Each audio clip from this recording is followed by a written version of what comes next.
तो take care में जा रही हूँ अपने आजमगढ़ में। ये हमारे सर हैं। हाँ देखिए मैं जा रही हूँ, मैं शूट करने के लिए आई थी, अब मैं जा रही हूँ, मेरी टाइम पूरी हो चुकी है। कृपया आप लोग मेरे बात को ध्यान दीजिए।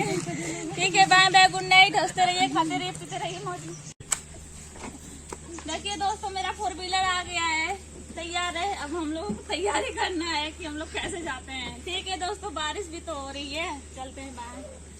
आप लोग अपना ख्याल रखिएगा। Bye bye, take care, I love you. Bye bye bye.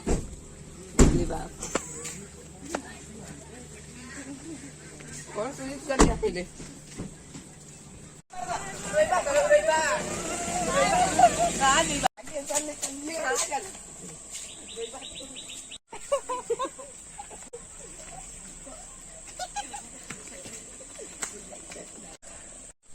Madam जगह बड़ा तक मजा उधर हो सारा चल सारे घर चल।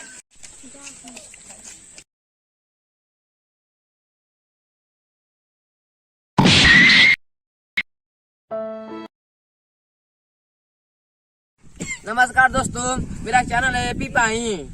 उस चैनल को लाइक सब्सक्राइब कमेंट जरूर करें। ये हमारी तीसरी मैडम जी हैं। हमारी चौथी। अगर मैं आप लोगों को क्या बोलूं, अगर आप लोग मेरा वीडियो देखते होंगे तो प्लीज आप लोग देख के बताइएगा कमेंट में कि मैं कमेंट में बताइएगा कि ये सब अच्छे करते हैं कॉमेडी की नहीं। हाँ, कॉमेडी अच्छी करती है कि नहीं। लाइक सब्सक्राइब कमेंट जरूर कर दिया बाकी लोग। हमारे अपना तो इनके तो कर खाना ना खा के लोन कर गया, भुलाइया मतलब। दिया जाके।